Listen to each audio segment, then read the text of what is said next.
Bueno, vamos a ver que los protestantes se van a ir por distintos temas para intentar refutar, ¿no? A la doctrina católica. No van a tener esa chance justamente porque ellos no pueden argumentar la sola escritura, ya que es una doctrina que se refuta a sí misma. Y ya lo vamos a ver por qué. Yo voy a apelar a 4 argumentos para demostrar la falsedad de la sola escritura. Primero, la sola escritura es falsa porque no puede ser nunca un principio de la unidad requerida para la iglesia. La sola Biblia no puede ser la regla de fe absoluta para resolver todas las controversias que surgen cuando la iglesia tiene un problema de división. Por ejemplo, en las primeras décadas del cristianismo, en la predicación apostólica, sencillamente no había Biblia. O sea, y se requería apelar para que se resuelva la cuestión a la tradición cristiana, la tradición de la revelación de Cristo. Entonces, ellos seguramente me van a decir, no, pero utilizaban el Antiguo Testamento. Si me llegan a decir eso, van a pretender y van a estar haciendo que el Nuevo Testamento sea superfluo. Tampoco puede ser principio de unidad porque todos van a apelar a la Biblia, todos van a apelar. Tenemos a Arrio, por ejemplo, en la controversia sobre la deidad de Cristo, apelando a la sola escritura, a la escritura, digamos, entre comillas, ¿no? Tenemos a Nestorio aplicando textos de la Biblia para fundamentar su postura. Así que sencillamente este principio es falso porque al final termina siendo un principio de interpretación personal de lo que dice la Biblia. Y esto no lo digo yo, por ejemplo, lo dice un protestante como Kane Madison, un académico. En el libro Sola Escritura, en la página 25, va a decir, voy a citar, todas las apelaciones a la escritura son apelaciones a la interpretación de la escritura, apelaciones a las interpretaciones de la escritura. Segundo argumento, la sola escritura va a ser falsa porque supone que todos los seres humanos estamos obligados a convertirnos básicamente en eruditos prácticamente para llegar a la verdad, o sea, a estudiar e investigar. ¿Qué tendríamos que investigar? Griego antiguo, latín, arameo, hebreo, todas las gramáticas correspondientes. Adicionalmente, historia de todos los pueblos semíticos, historiadores de la época, Flavio Josefo, Eusebio de Cesarea, etcétera, comprobar autenticidad de papiros, de textos antiguos, de tradiciones. Esta es la irracionalidad de la sola escritura. Y no lo digo yo, sino lo dice un académico protestante como Matthew Bates, por ejemplo, cuando va a decir en su exposición, ninguno de nosotros puede leer la escritura sin el regalo del conocimiento académico. Necesitamos traducciones, necesitamos diccionario, necesitamos saber lo que ciertas palabras significaban en la cultura antigua. No tenemos acceso a ellos sin el trabajo académico. Es inescapable, dice. Así que, suponiendo que nosotros tengamos todo ese conocimiento, ¿quién me garantiza a mí que aplicando todos estos métodos los estoy aplicando correctamente? ¿Quién me garantiza? ¿Quién le da la credibilidad a Barragán, a Leonardo Mendoza, que si ellos aplican todos estos métodos de exégesis, hermenéutica, todos estos métodos académicos, le van a dar la credibilidad? Entonces, ¿por qué? Porque hay académicos, por ejemplo, protestantes, que van a estar totalmente de acuerdo con las creencias de Mendoza y con Barragán, pero incluso también los van a contradecir, e incluso se van a contradecir entre ellos mismos. Barragán y Mendoza, al aplicar el principio de sola escritura, ellos se contradicen en sus propias doctrinas.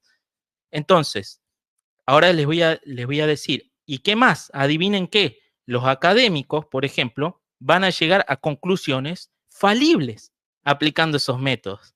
Y eso es reconocido por los mismos eruditos, incluso por ellos mismos. Ellos mismos van a decir que aplicando todos esos métodos van a llegar a conclusiones falibles y no van a ser infalibles al aplicar todos estos métodos y ellos mismos lo están reconociendo. Entonces es muy razonable que Jesús no nos haya dejado ante tal situación. Jesús no dijo, tomen, vayan con la Biblia, vayan a repartir Biblia, apliquen hermenéutica, exégesis, aprendan griego, arameo, hebreo, utilicen diccionarios. Es una verdadera ridiculez. Por suerte, la iglesia tiene un magisterio infalible, gracias a Dios, para definir la doctrina más allá del mero esfuerzo académico de una persona, ¿no? Entonces estamos ante una terrible torre de Babel de los protestantes gracias a la sola escritura. Ni estos dos protestantes que están acá creen las mismas cosas gracias a la sola escritura, aplicando ese método de la sola escritura.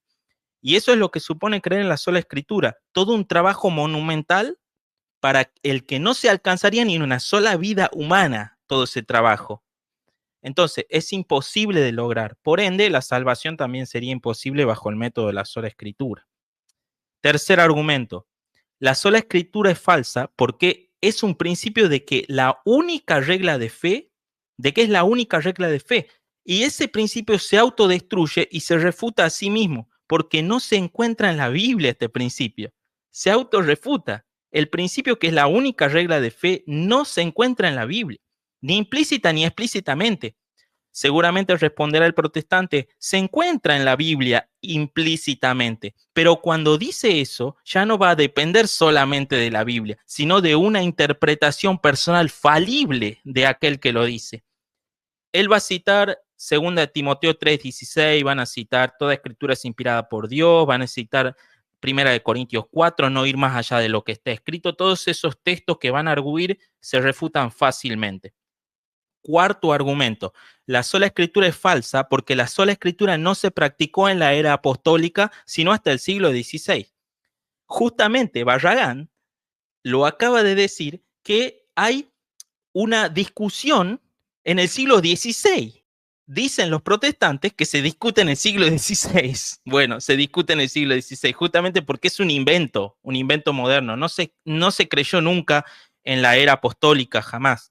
Entonces, lo que va a pasar es que lo vamos a deducir a esto, que en la sola escritura no se encuentran los fundamentos doctrinales para la salvación, como dicen ellos, de los mismos protestantes. Lo vamos a deducir. ¿Por qué? Por ejemplo, no se encuentra el canon bíblico en la sola escritura, no se puede probar el canon bíblico y tampoco se puede probar con la sola escritura en la sola fides, por ejemplo, no se puede probar. Una cosa que a mí me gusta citar es que en la Confesión de Westminster dice que fe y vida del hombre está expresamente expuesto en las escrituras, dice la Confesión de Westminster, expresamente para lo que es de fe y vida en el hombre, o se puede deducir de ella por buena y necesaria consecuencia.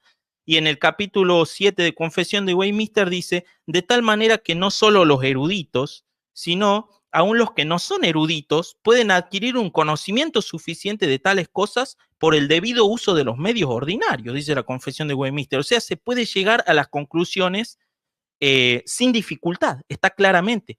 Y qué raro que no podemos llegar a la conclusión de la sola fides claramente en las escrituras, es increíble. Esto lo va a decir, por ejemplo, Norman Geisler, eruditos como Alistair McGrath, en sus libros, por ejemplo, Católicos, Romanos y Evangélicos, y en Justicia Dei, por ejemplo, van a decir que, por ejemplo, la doctrina de la doble imputación y de la justificación, solo por la fe, va a ser una innovación teológica del siglo XVI. Y el erudito protestante, Douglas Moo, va a decir que esa doctrina no se encuentra en la escritura explícitamente. Miren, ni hay texto que soporten esa idea, va a decir Douglas Moo, el erudito protestante. No se encuentra. Entonces, si la sola fe, este es mi argumento, si la sola fe es una doctrina clave del protestantismo, y según la confesión de la Westminster, se tienen que encontrar sin necesidad, se tiene que encontrar sin necesidad de ser un erudito y de manera sencilla. ¿Cómo es que recién aparece en el siglo XVI esta doctrina? Si se encuentra de manera sencilla en la sola escritura. Entonces esta idea ni siquiera exegéticamente, dice el erudito Douglas Moo, no se encuentra ni exegéticamente. Estoy convencido que ningún texto del Nuevo Testamento por sí mismo lo lleva a uno a la idea de la imputación de la justicia. Si su teoría es cierta, la confesión de Westminster es falsa. Por lo tanto, la sola escritura, no puede probar teorías o doctrinas claras. Eso es imposible. La sola escritura no prueba eso. Gracias.